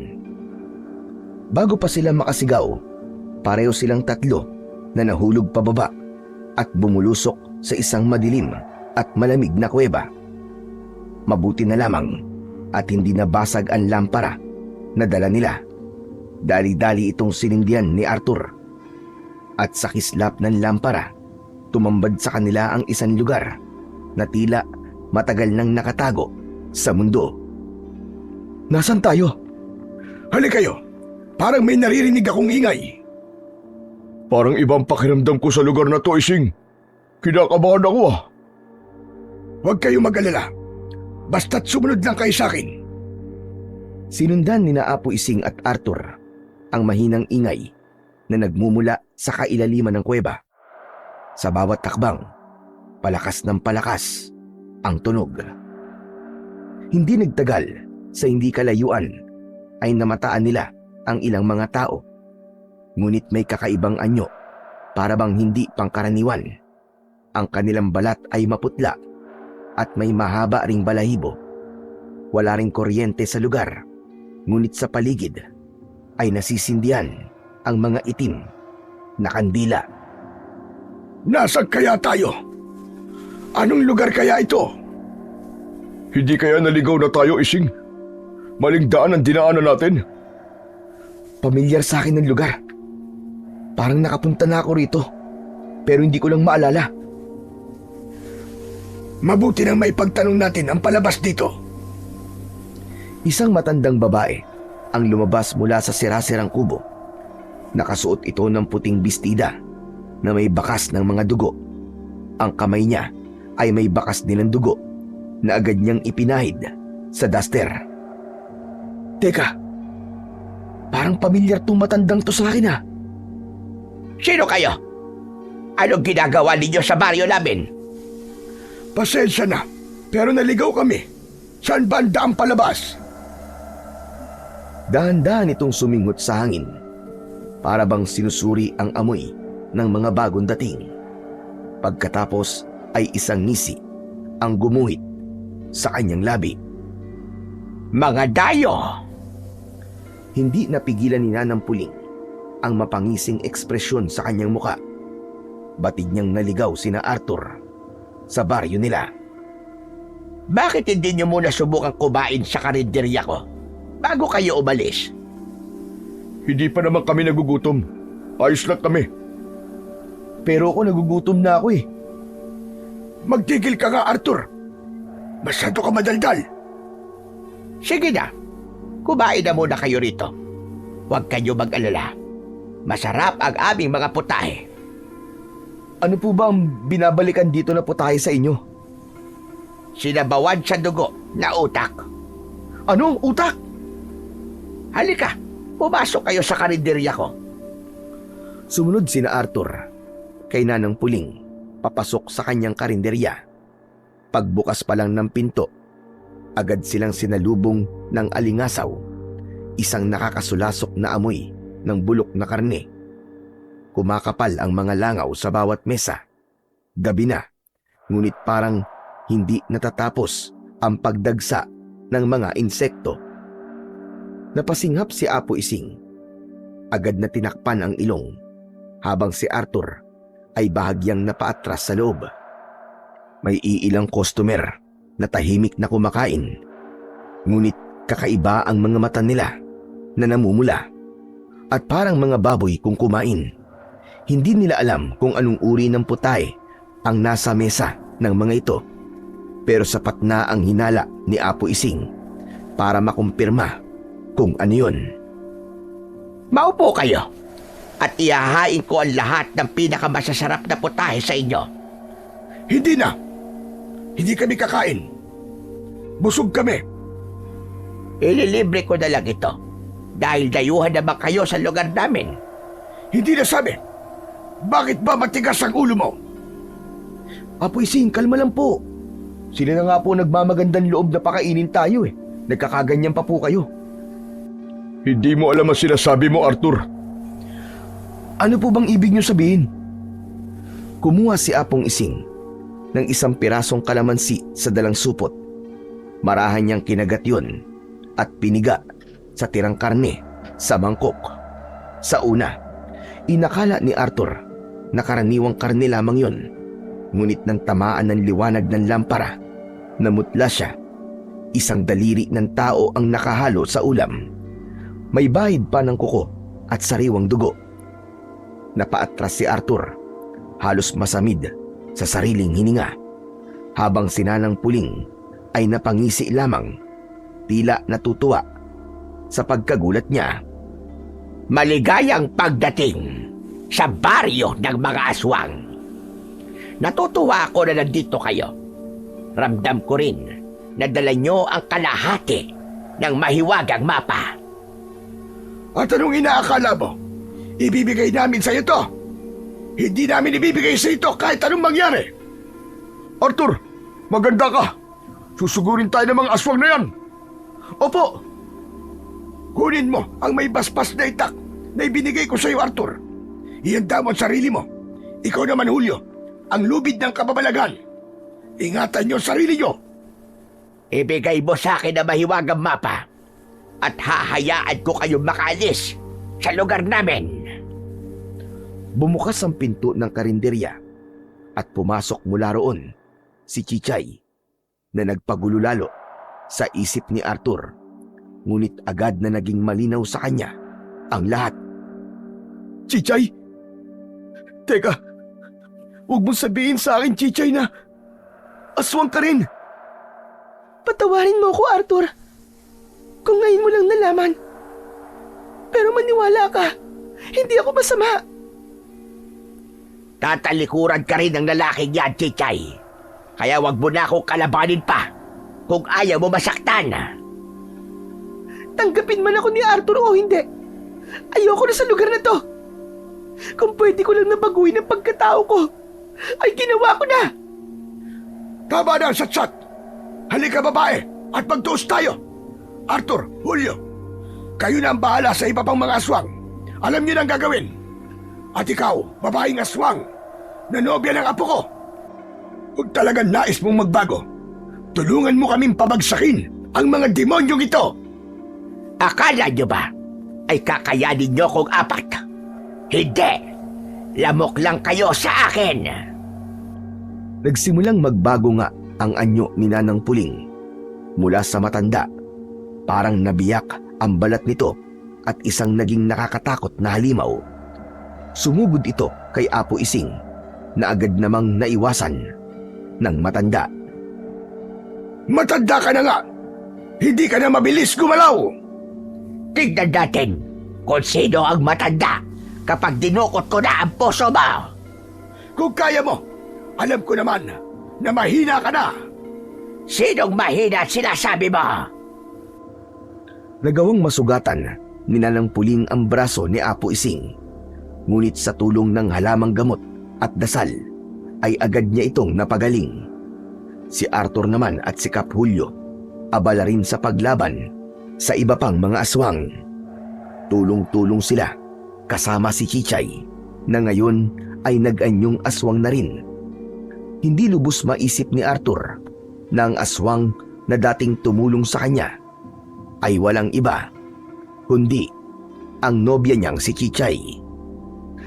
Sa likod mo, Arthur! Ano ba naman itong pinasok ko? Pampihira naman, oo. Saka ka na magreklamo, Arthur, kapag tapos na tayo sa pakikipaglaban sa mga demonyong ito! Tinalian ni Kap Julio ng lubid ng kababalaghan ang mga nangihinang mga aswang. Napasigaw ang mga ito sa sakit habang nasusunog ang mga balat at unti-unting nagiging abo. Habang si Arthur, initak niya ang mga aswang gamit ang kanyang mahiwagang itak na siyang nakakapagpahina sa mga ito. Mga halangan sikmura! Mga demonyo! Tama kayo! Halagaan sikmura namin! Bruha kang matanda ka! Halika rito! Ako ang labanan mo! Sinugod ni Arthur ang aswang at balak sanang tagain ng kanyang itak. Ngunit nanigas siya nang ipilupot ng aswang ang kanyang dila sa leeg ni Arthur. Mabilis namang lumapit si Chichay, pero sinakal din ito. Wala kang laban sa akin, Arthur. Inutil ka. Mahinang nilalang. Hindi mo kaya ang lakas ko. Tigilan mo ang apo ko! Hindi na ako makapaghintay na sunugin ka kasama ng mga kasamaan mo hanggang maging pino kayo. Ako na ang bahala sa kanya. Kalabanin niyo na lang ang iba pang aswang. Siya ang pinuno, kaya dapat mapatumba ko siya. Mahigpit na hinawakan ni Apo Ising ang mga halaman sa kanyang bulsa. Kinuha niya rin ang sagradong krus na kanyang dala at binuhusan ito ng mahiwagang langis. Agad na sumugod si Apo Ising, ngunit mabilis ang aswang at agad itong umatake patalikod. Balak na sanang itarak ang kuko sa batok niya nang sumugod naman si Kap Julio. May hawak itong kahoy, sa kayon hinampas sa leeg ng aswang. Kasabay ng pagtalsik ng aswang ang pagkabali ng kahoy. Salamat, Julio. Walang anuman. Mag-iingat ka, Ising. Sige na, tuloy ang laban. Paunti na sila ng paunti. Ngunit palakas ng palakas ang aswang na ito. Marahil, hinihigop niya ang mga kapangyarihan ng mga napapatay niyong aswang. Anong gagawin natin kung ganun, Ising? Sundin mo ang iuutos ko sa iyo, Julio. Sige, ano yun? Talian mo ng lubid ng kababalaghan ng leeg ng aswang na ito para hindi siya makagalaw. Sige, masusunod. Agad na inihagis ni Kap Julio ang kanyang lubid ng kababalagan at sa isang kisap mata ay nahuli nito ang aswang. Nagliliyab na ang balat nito. Nagngangalit ito sa sakit. Pilit na kumakawala habang umaalingaw-ngaw sa paligid ang iyak at hiyaw ng mga kasamahan nitong aswang. Mabilis na sumampa si Apong Ising. Hawak ang banal na krus na pinahiran ng langis na may dasal. Isinaksak niya ito sa leeg ng nilalang, sabay dasal ng buong lakas. Lalong lumakas ang sigaw ni Nanang Puling, kasabay ng nakakabing alulong ng iba pang aswang sa paligid. Biglang nagliwanag ang krus, isang nakakasilaw na liwanag na pumuno sa buong lugar. Nagsimula itong masunog sa mga nilalang ng kadiliman, hanggang sa naabo at usok na lamang ang natira. Isinabit ni Apo Ising ang mga halamang gamot at asin sa paligid upang mapigilan ang sinumang natitirang halimaw.